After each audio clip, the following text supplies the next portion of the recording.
Okay, let's dive into one of the wildest promises I've ever seen in modern politics. Seriously, this sounds like something out of a fairy tale. But right now, in Japan, the offer of free food forever is at the dead center of a massive election. And honestly, it could change absolutely everything. No, seriously, just let that sink in for a second. Imagine a permanent food coupon. Your groceries, tax-free, for the rest of your life. This is the killer promise, the big hook, from a brand new political coalition that has just blown up the entire Japanese political landscape. It's an offer that, let's be real, is almost impossible for any voter to just ignore. But whenever you hear an offer that sounds that good, you gotta ask yourself, right? What's the catch? What's the real price tag on free? Well, that's exactly what we're gonna unpack today. So to really get a handle on this, we've got to look past the promise itself and dive straight into the political chaos that even made an idea this radical possible. Believe me, this did not just pop up out of nowhere. It's more like a political dam that has just completely burst. I mean, the ground here has been shifting at lightning speed. So picture this. It's late 2025, and Sanae Takaichi becomes Japan's first female prime minister. Huge deal. But she gets the job right as the 25-year ruling coalition. I mean, the very bedrock of modern Japanese politics is completely falling apart. It's crumbling from the inside. So what does she do? In all this chaos, Takaichi rolls the dice. She calls a snap election, basically forcing the entire country to make a choice, right here, right now. This whole situation with Prime Minister Takaichi, it's a textbook example of what's called the glass cliff. The idea is that women often get appointed to leadership positions right when things are at their worst, when the risk of failure is sky high.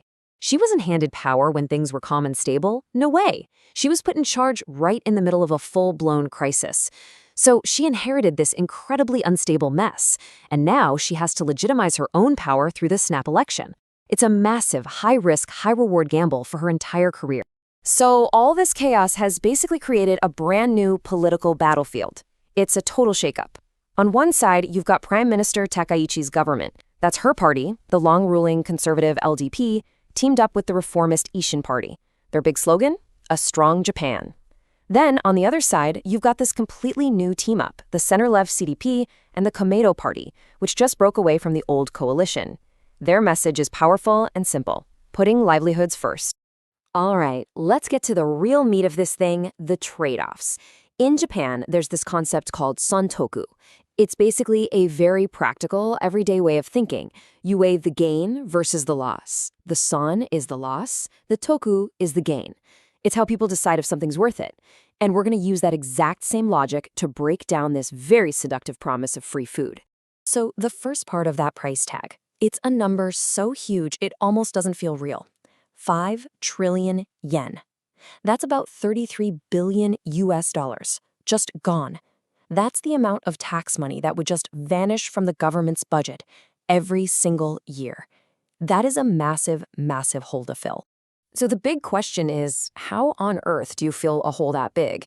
Well, the most likely answer is they'd raise taxes on pretty much everything else. We're talking about the standard consumption tax, the tax you pay on clothes, electronics, going out to eat, you name it. That would probably have to jump from 10% all the way up to maybe 13%. So here's the bottom line. Yeah, your food gets cheaper, but literally everything else you buy gets more expensive. But wait, the true cost isn't just about the tax numbers. Oh no, there's another giant problem hiding in plain sight, the sheer administrative nightmare. And look, this isn't just a guess. We know this is a problem because Japan has a very recent and very painful memory of just how badly these kinds of coupon plans can go off the rails. Let's just rewind to 2021 for a second. The government tried to do a one-time benefit for kids using coupons. Sounds good, right? Well, the administrative cost alone, we're talking printing, mailing, all the bureaucracy, was a mind-blowing 96.7 billion yen. That's almost $1 billion US dollars. And that's money that went straight to contractors, not to the actual families who needed it. And here's the real kicker. Get this. The very same political parties who are now pushing for this permanent coupon system, they're the ones who, back in 2021, were screaming from the rooftops that the one-time program was a waste of taxpayer money. I mean, the hypocrisy is just stunning. And you have to remember, this new plan isn't a one-and-done thing. They're talking about making it permanent. So that means this nearly 100 billion yen fee for administration, that wouldn't just be a one-time hit. It could become a permanent annual bill, a huge drain on taxpayer money, year after year after year. Okay, but there's a third hidden cost, and this is the one that really hits close to home for a lot of people. See, about a fifth of the tax we all pay on groceries goes directly to our local city and town governments. So if you slash that tax, you're ripping a 1.1 trillion yen hole in their budgets. That's the money they use for things we rely on every single day. Childcare, services for the elderly, trash collection, fixing the roads. Think about it. Your free food coupon could literally cost you a spot in a daycare center. So, you've got this massively popular, but let's face it, deeply flawed promise on one side. So what's Prime Minister Takaichi's alternative? Well, her approach couldn't be more different. It's not a painkiller meant to make you feel better right away. It's much more like risky major surgery. And this right here sets up the core philosophical battle of this entire election. You've got the new center plan, which is the painkiller. It gives you immediate relief with things like coupons. Then you have Takaichi's plan, which is the surgery. It's long-term reform that's probably going to hurt in the short term for a potential payoff way down the line. We are talking about two completely different visions for what Japan should be. So what does this surgery actually involve? Well, her plan is being called Sanonomics 2.0. It's all about restarting nuclear power plants to bring down energy costs, which is efficient for sure, but also super controversial. It also involves pouring a ton of money into defense and high-tech fields like AI and quantum computing, hoping to create real wage growth. The big bet here is that a stronger overall economy is the only real way to help families in the long run. But, and this is a big but, there is some guaranteed pain.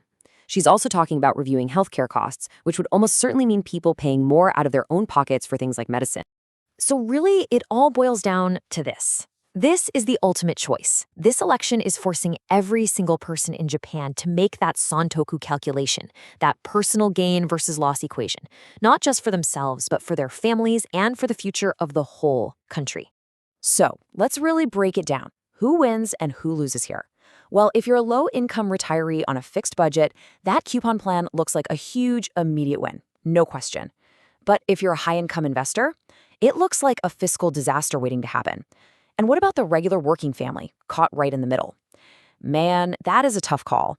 The coupon helps with the grocery bill right now, which is great. But the risk of those future tax hikes is very, very real. And the promise of wage growth from the other plan, that's still just a promise. There is absolutely no easy answer. When you really get down to it, this election isn't just about a coupon. It's about a choice between two completely different futures.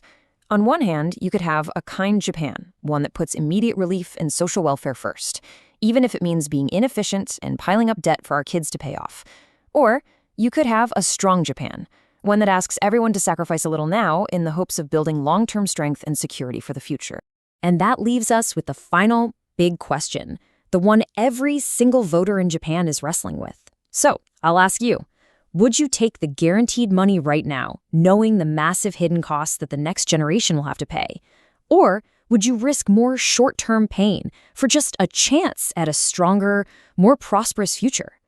It's a profound choice, and honestly, the answer is going to define this country for decades to come.